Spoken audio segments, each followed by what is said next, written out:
ભુજમાં 43થી 45 ડિગ્રી સુધી તાપમાન નોંધાય છે. કચ્છ જિલ્લાના મુખ્ય મથક ભુજનું મહત્તમ તાપમાન વધારે રહેતું હોય છે અને છેલ્લા કેટલાક સમયથી ભુજ હોટસ્પોટ બની ગયું છે. સામાન્ય રીતે જિલ્લા મથક ભુજમાં ગરમીના દિવસોમાં મહત્તમ તાપમાનનો પારો 39 ડિગ્રીથી 44 ડિગ્રી સુધી નોંધાતો હોય છે. સવારના 9 વાગ્યાના આસપાસથી જ પારો ઊંચો ચડતો જાય છે અને દિવસભર ઉકળાટ રહે છે. છેક સાંજના 7 વાગ્યા પછી પારો નીચે ઉતરે છે, જે રાત્રિના સમયે ઠંડકનો અનુભવ થાય છે.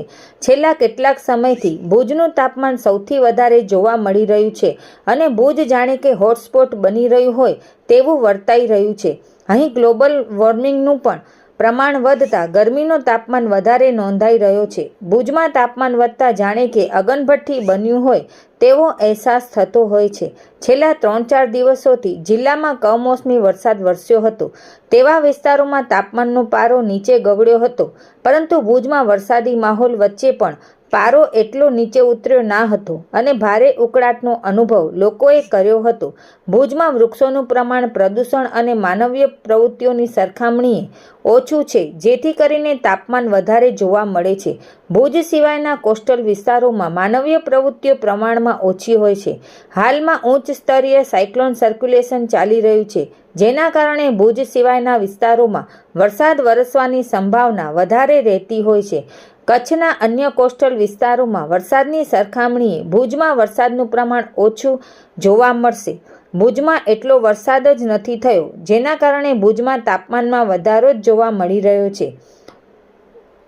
વધુમાં પ્રીતિ શર્મા હવામાન વિભાગ અધિકારીએ વિગતો આપી હતી. एक्चुअली अभी जो मेन रीज़न है जो ग्लोबल जो क्लाइमेट चेंज है आपके वेरिएशन, अभी कुछ सालों से क्या हो रहा है कि थोड़ा सा ज़्यादा चेंजेस देखने को मिल रहे हैं मेनली आपके टेम्परेचर में, क्योंकि जैसे आपका नॉर्मल से टेम्परेचर जैसे ह्यूमन एक्टिविटीज़ हो गई आपकी, जैसे भुज में आपकी अर्बनाइजेशन ज़्यादा इंक्रीज़ हो रहा है कुछ टाइम से, लेकिन उसके कंपैरेटिवली जो आसपास का कच्छ का एरिया उसमें उतना मतलब अर्बनाइजेशन नहीं है, उतना इंडस्ट्रियलाइजेशन नहीं हुआ है. बट भुज में क्या हो रहा है कि आपकी एक तो मतलब प्लांटेशन मतलब उतना एज कंपैरेटिवली जितनी पॉल्यूशन और ह्यूमन रिलेटेड एक्टिविटीज़ इंक्रीज़ हुई हैं, बट उतना मतलब प्लांटेशन वगैरह नहीं है उस रीज़न उसमें. दूसरा क्या होता है कि आपका जो और नियर बाई एरियाज़ हैं वो आपकी कोस्टल साइड में है, तो उसमें क्या होता है कि आपका उतना ह्यूमन एक्टिविटीज़ उतनी इंक्रीज़ नहीं है. तो ग्लोबल क्लाइमेट इफेक्ट है ही साथ में, लेकिन ये कि नियर बाय जो और एरियाज़ है उनमें क्या होता है आपका कभी भी जैसे अभी अपर लेवल साइक्लोन सर्कुलेशन चल रहा है, तो उसमें आपके रेनफॉल के जो चांसेस होते हैं वो आसपास ज़्यादा हैं अभी कोस्टल एरिया में. उसके आसपास भुज में क्या होता है कि आपका थोड़ा सा मतलब उतना इम्पैक्ट नहीं पड़ता है, तो as comparative to coastal region Bhuj में उतना रेनफॉल उतना नहीं जितना जैसे कच्छ में देखा गया. तो लास्ट 24 आवर्स में एक तो एरियाज़ में हुआ है, बट भुज के आसपास उतना नहीं था. तो उन एरियाज़ में क्या हो गया आपका टेम्परेचर उतना चेंज नहीं हुआ है, राइज़ नहीं हुआ है. लेकिन भुज में क्योंकि इतना रेनफॉल नहीं रहा है तो टेम्परेचर इंक्रीजिंग की तरफ ही रहा है. तो कंपैरेटिव टू अदर जो प्लेसेस हैं आपका भुज में मैक्सिमम टेम्परेचर देखा जा रहा है 2-3 दिन से अभी. तो ये मेन रीज़न है आपका भी. नमस्कार, हूँ डॉक्टर PN आचार्य, सीनियर फिजिशियन कच्छ. આમ તકના માધ્યમથી આપ સૌનું સ્વાગત કરું છું. બહુ ઉત્તમ સમયે આપ પધાર્યા છો, કારણ કે ગરમી પીક તરફ જઈ રહી છે. ધમધમતો વૈશાખ અને મે મહિનો ચાલી રહ્યો છે. લગ્નગાળા, રખડપટ્ટી, ધંધાકીય કામો, એડમિશન, આ બધી વસ્તુઓ પણ સાથે થઈ છે. સામાન્ય રીતે ગરમી જ્યારે બહુ વધી અને 42 ઉપર જાય અને માઉન્ટ થઈને ધીરે ધીરે આગળ વધીને 45 ક્રોસ કરવા માંડે એટલે હીટવેવ આવી ગયું એમ કહેવાય. હીટવેવની અંદર બે વસ્તુ બને.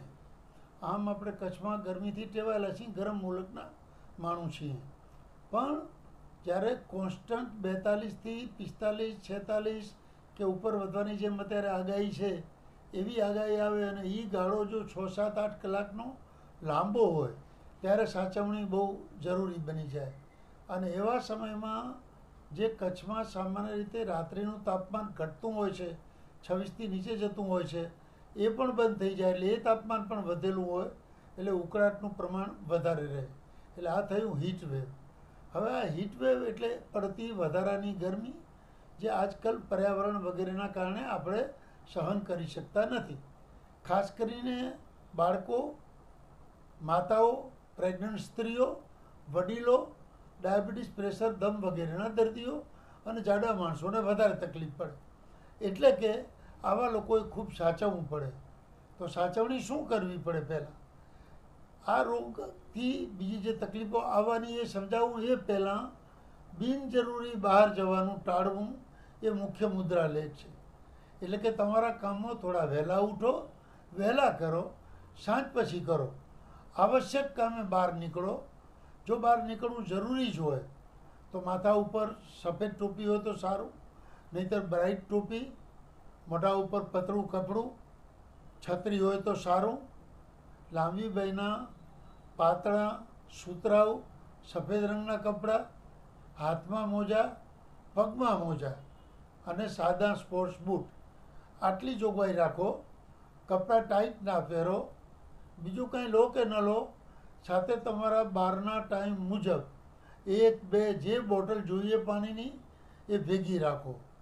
જો તમને ડિહાઇડ્રેશન સતાવતું હોય તો ORS એટલે ઇલેક્ટ્રોલાઇટ ટાઈપના જે પાવડરો આવતા હોય છે, સરકારીમાં પણ મળે, પ્રાઇવેટમાં પણ મળે, ઘરે પણ બનાવી શકાય, એ ભેગા રાખો. એટલે કે ખૂબ પાણીનું, તમે ખાલી તરસ લાગી અને ઘૂંટડો પીધું એમ નહીં, ઘટાઘટ પીવું પડે. સાદું પાણી, નાળિયેર પાણી, પાતળી છાશ, પાતળી લસ્સી, નિમકવાળી, સ્વીટ લસ્સી નહીં, પાતળી બ્લેક કોફી, જીરા પાણી, વરિયાળી પાણી, ઉપરાંતમાં લીંબુ પાણી, ORS પાણી, આટલી જાતના પ્રવાહીઓનો ગરમીમાં ઉપયોગ કરી તમારું ટોટલ પાણી liquid water intake minimum 4 litre રહે. એની ખાતરી કેવી રીતે થાય કે દિવસમાં 5 થી 6 વખત છૂટ પેશાબ ધારથી બળ્યા વગર આવે તો સમજવાનું કે તમે પાણી પૂરતું પીધું છે. એટલે આ થઈ પ્રવાહીની વાત. બહારનું ગરમ ખાવાનું, ખુલ્લું ખાવાનું ટાળો. બહારના પીણા લો તો બરફ ગ્લાસ ચોખ્ખા હોય એવા લો, કેફી પીણા ન લો. ત્યારબાદ તમે બહાર ઘણો ટાઈમ રહ્યા છો, બહાર જવાના સમયમાં વધારો થયો છે, ચાલવું પડ્યું છે, તડકામાં બેસવું પડ્યું છે, તો છાણાનો ઉપયોગ કરો, નહીંતર પ્રવાહીનું પ્રમાણ વધારો. એવા સમયમાં 2-3 કલાકમાં પેશાબ ના આવે, બળે તો સમજી જાઓ કે ડિહાઇડ્રેશનની શરૂઆત થાય છે. કારણ કે ગરમીમાં પસીનો બહુ થાય. પસીનામાં જેટલું પાણી નીકળી ગયું, શરીરની જરૂરિયાતવાળું પાણી, શ્વસન તંત્ર દ્વારા નીકળતું પાણી, આ બધા પાણીનો સરવાળો એટલે કેટલું પાણી લેવું તે.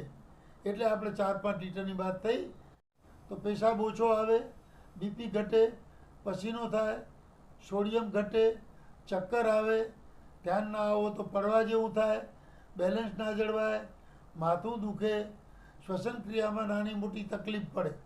એટલે એ વખતે ખાસ સાચવવું, નહીંતર પડી જવાય. સોડિયમ ઘટે ત્યારે પણ આ તકલીફો પડતી હોય છે. એટલે એ વસ્તુનું ધ્યાન રાખી તાત્કાલિક પ્રવાહી લઈ, અને કોઈ પણ તકલીફ જણાય તો તાત્કાલિક નજીકના તમારા ફેમિલી ફિઝિશિયનને મળી, ખાસ તો બીપી નથી ઘટ્યું ને એ ચેક કરાવી લો, અને એ ટેસ્ટ કરાવી અને દવાઓ જે ORS ટાઈપની આવે તે, અને એક્સ્ટ્રીમ કિસ્સામાં ક્યારેક બાટલા પણ ચડાવવા પડે તો એની જોગવાઈઓ રાખવામાં આવે. એટલે તકલીફની વાત થઈ ગઈ. દવાની અંદર મુખ્ય તો દવા આ જ છે, સાચવણી. સાચવણી ન કરી શક્યા અને જવું પડ્યું તો પ્રવાહી એ ન લેવાનું, ન લીધું, અથવા કાંઈ બહારના ભજીયા, ગાંઠિયા, સમોસા એવું ખવાઈ ગયું, તરસ લાગી, પૂરતું પાણી શરીરને પૂરું ન પડ્યું અને તમે આ નથી લઈ શક્યા અથવા ઉલટી થઈ ગઈ, તો એવા વખતે તાત્કાલિક ડૉક્ટર પાસે તમારે સારવાર લઈને આગળ વધવું પડે, જેથી તમને તકલીફ ના પડે. આવા સમયે ઘણીવાર શરીરનું તાપમાન પણ વધી જાય બહારના તાપમાનના કારણે. જેમ આપણે રણમાં અત્યારે લોટ લઈ જઈને લોટની રોટલી બનાવીને મૂકો તો રોટલી થઈ જાય ગેસ ચાલુ કર્યા વગર. એ અસર આપણી બોડી ઉપર પણ થાય. ચામડી ગરમ થાય, અંદરના ટેમ્પરેચરમાં વેરિએશન આવે.